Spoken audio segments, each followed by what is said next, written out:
Having done 20 track days in my rather wonderful ND2 Mazda MX5, I'm now doing my first proper track day in this 2014 Porsche Cayman GTS. Yes, I have taken it on track before, but it wasn't a proper track day. I had road brakes, I was just accelerating in a straight line and braking gently to see if anything would break. I'm now 6.5 hours away from where I live at Track Mon Anglesey, and I'm trying to bed in my new track brakes.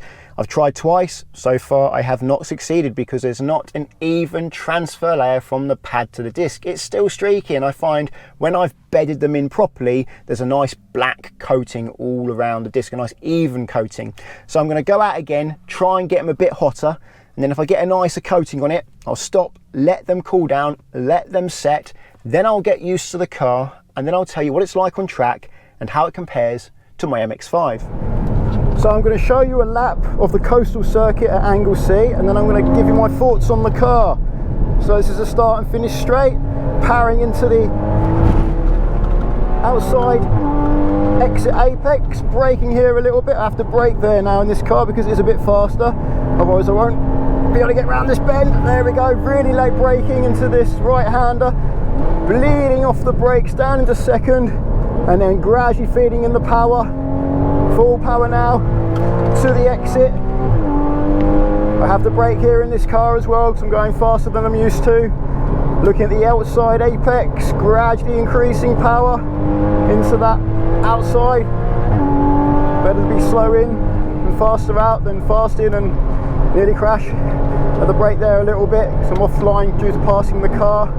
And then hard braking into this left-hander, down to second, late turn in here to keep it on the inside. I find that's a quicker way. And then again, late turn in here, and I've got a bit of traffic, so unfortunately couldn't go around there the way I really wanted to.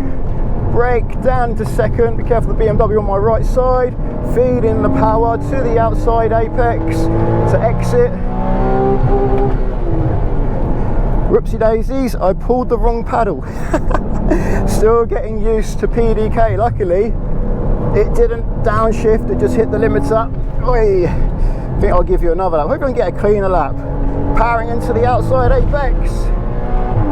There's a Cayman 2.7 up ahead.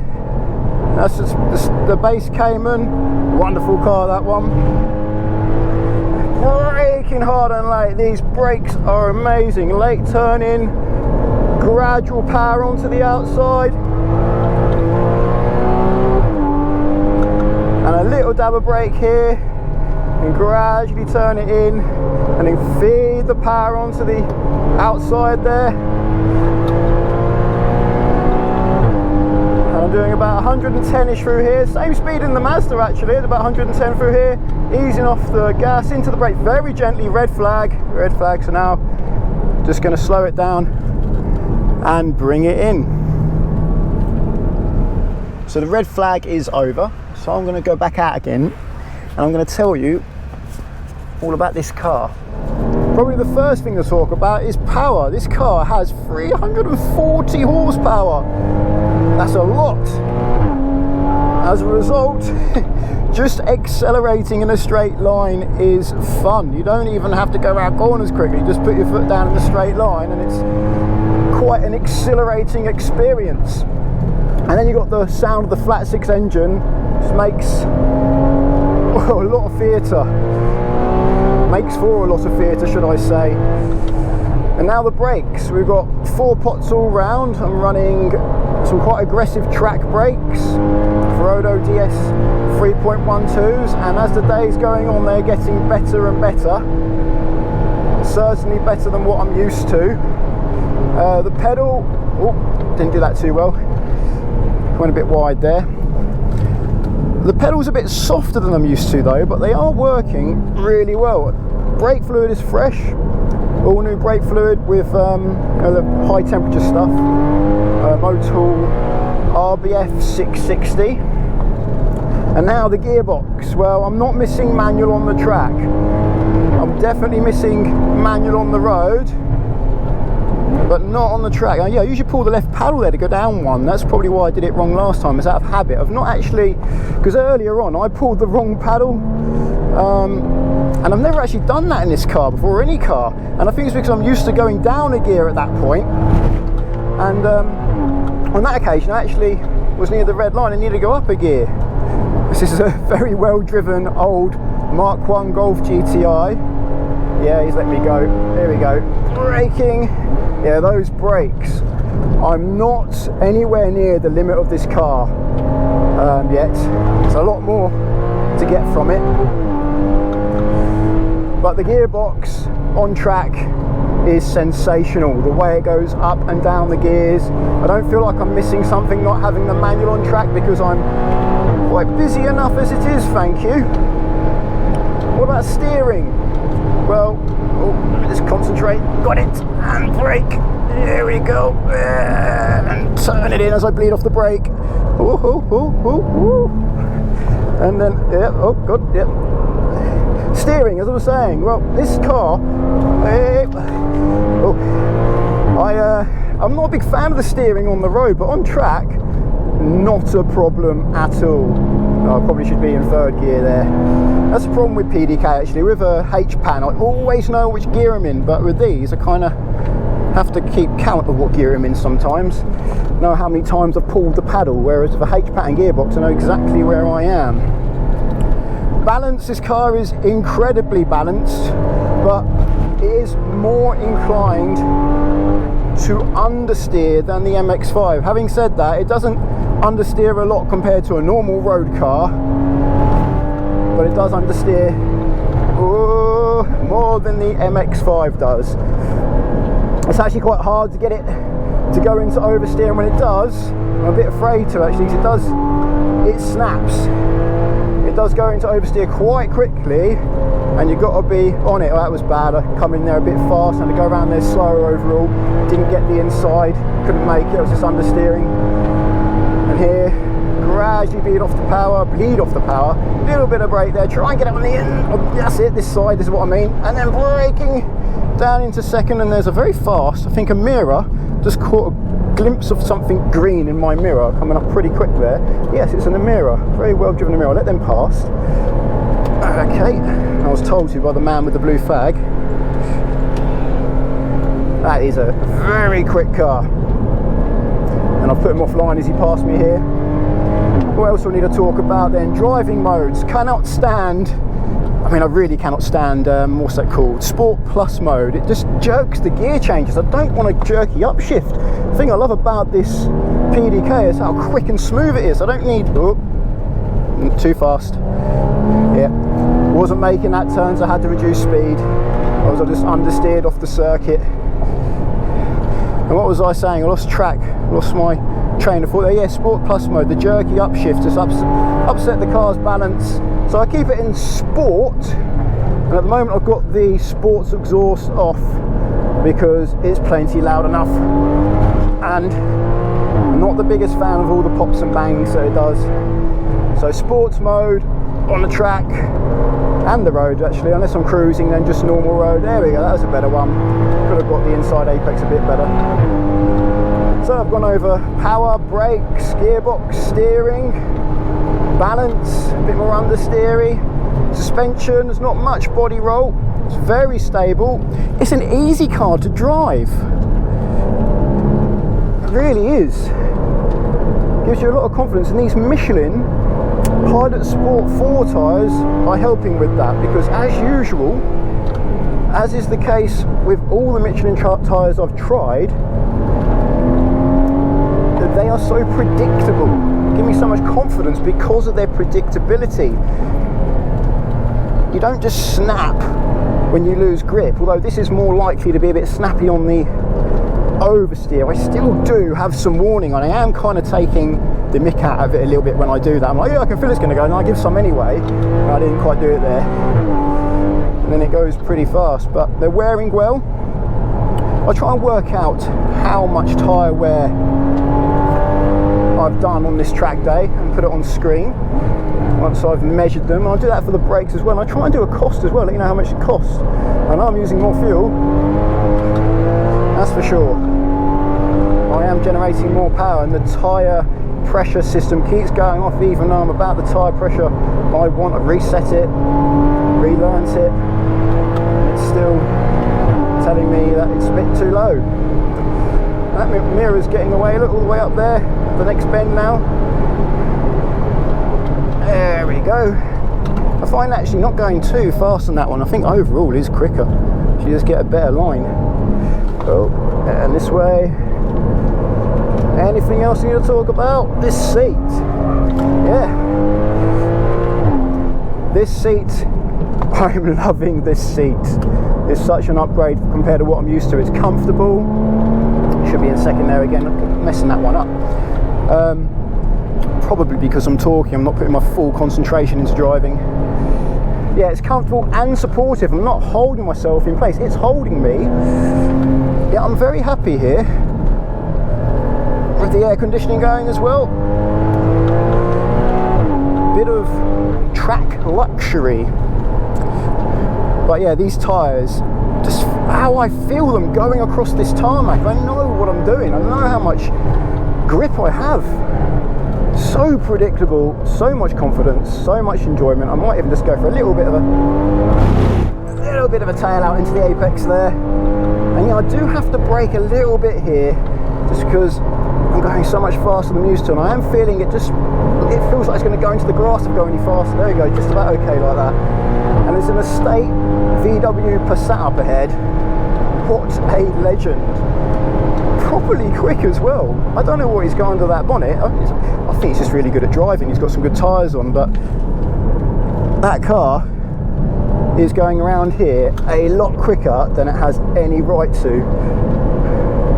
Well done. Well, yes, I am thoroughly enjoying. A little bit, my tyres are overheating a little bit now. They're starting to get a bit hot. That's the thing with these PS4S tyres, they are a road/track tyre. They're not a full-on track tyre. They're supposed to be 80% road and 20% track. So although they do work on track and they are rather good, you can overheat them if you go too much. So I'm just going to cool things off now. I did change the subject there as I went into a minor bit of a slide. I'm not sure if you saw it on camera, but I did feel the back end start coming out. I think I was talking about that Passat. Earlier I made a mistake. I said Michelin Pilot Sport 4, but actually I meant Michelin Pilot Sport 4S. There is a difference. The 4 is a 100% road tyre, and the 4S is an 80% road and 20% track tyre. So the 4S has actually been designed to be used on both the road and the track. And that's a first for me, because every track day I have ever done, I've been on road tyres. So this is the first time I'm using a tyre that's actually also designed for track use. And I think I need it, because this car is heavy, 1,450 kilos. It's in line with the weight of my old BMW Z4M I had, and heavier cars definitely need more capable tyres. What about fuel? Well, Trip Computer is saying 10 miles to the gallon, but it was saying 10 miles to the gallon earlier in the day when I was taking it easier, trying to bed in the brakes, and then I started driving it harder and it was still saying exactly 10 miles to the gallon. So I think 10 is the lowest number it can show. I might be wrong, but I have a suspicion that it can't show lower than 10. I can't do a brim to brim test with the fuel tank because I have to drive to the petrol station to get fuel, which is why it's actually reading 10.6 at the moment, because I've just been to the petrol station and back. I've got about 30 miles to the gallon going to the petrol station, so that average is coming down, but it never seems to display less than 10. How does this compare to my MX5 though? Well, firstly, I should explain why I have this car. I have done in a previous video, but in case you haven't watched that, I'm now a father. I've done 20 track days in the MX5. My baby comes along and I keep getting visions of me rolling that thing. I don't want to track a convertible anymore. And some people have said, why not just get the hardtop MX5? It's not a hardtop, it's a folding hardtop. It's still a convertible, it's not structural. This roof is part of the chassis of the car. It's part of the monocoque chassis of the car. It's strong. Whereas the folding hardtop of the MX5, well, I think if you rolled and landed on that, I would not be surprised if that just broke up and come off. It's not part of the structure. It's just held on by some arms and some clips. Is this more fun though? Unfortunately not. It's a lot more money, but I have to say, it isn't more fun. Is it less fun? Maybe a little bit. They kind of even themselves out. Like, this is more enjoyable in a straight line, whereas I find the MX5 more fun in the bends. This is more capable in the bends, but the MX5 is more fun. Now, if I explain fun on a scale of 0 to 10, I find fast straight line acceleration about as fun as a 4 out of 10. Whereas I find cornering about an 8. And if the car gets into a bit of a slide, I'm giving that a 10. So yes, it goes fast in a straight line, but that's just a small part of the enjoyment for me. What I really enjoyed about the MX5 was how unstable it was. It is, I've still got it. And you'd think that is you'd think that you think that's a bad thing. That's what I'm trying to say. And it is. If you're trying to do lap times, it is a bad thing, but I'm not trying to do lap times. I'm just trying to have some fun. And the way the MX5 turns, the whole car leans, and then the car kind of like yaws. And then if you go a bit more, it might even go into a little bit of a slide, and it happens slowly. It's controllable, and it's just so much fun. This is much more serious. This is like, I'm flat, I'm cornering really hard, and I'm going to give you understeer. And if you really do provoke me, I will go very quickly into oversteer. I hope you're ready to catch me. So I'm more comfortable in this car. It's more fun in a straight line. It's more fun under braking, but through the bends, I'm sorry, Porsche owners, if you are very protective about your Porsches, should I say. I'm afraid I'm enjoying the MX5 more than I am the Cayman, but overall it is balanced, and importantly I feel a lot safer in here, which is why I have it. So to sum up, I prefer this car in a straight line, I prefer it under braking, and I prefer the seating position, the comfort of the seat, and how much space there is in here. When I get back in my MX5, I am surprised at how little space there is in there. I got used to it, so I know it doesn't concern me too much, but after being in this, when I go back in that, I do realise just how cramped it is, and I sometimes bang my head when I'm getting out. I never used to. That's because I'm now getting used to this car. In the MX5, I do prefer it on British country roads. I do enjoy it more, especially with the manual gearbox and the fact it has less power, and I prefer it in the bends on track. I also prefer the cost of it. To get here and back in this, it's £110. In the MX5, it's £80. That's just getting here and back. I'll put on screen how much this track day has cost me in this car once I've got home and figured it out and edited it, so it should be on screen now. And also I'll put on screen how much it costs me in the MX5. I'm sure it's going to be a lot less, although I'm not sure because I don't know how much the tyres have worn, and I don't know how much the brakes have worn either, but I know I'm using more fuel. I try to do about 150 miles each track day, so the mileage is going to be similar. I do aim for that. How many have I done so far? I've done, oh, that's 40 plus 70, 130. I'm nearly there already. Yes, I know 40 plus 70 is 110, not 130. When I watched it back, I realised that and cringed. But I've got miles to do. I've got 40 more miles to do, so I'm not doing that whole piece again. Back to what I was saying. That's 40 plus 70, 130. I'm nearly there already, and it's telling me off about my tyre pressures. Go away. I know my tyre pressures.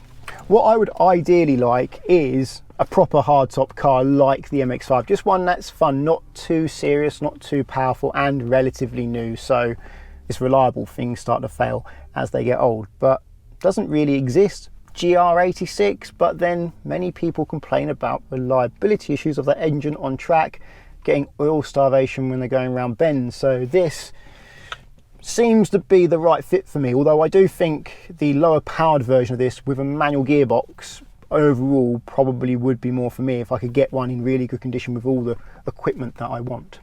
If you found the video interesting, please give it a thumbs up, subscribe to get my future videos, and until the next one, cheerio.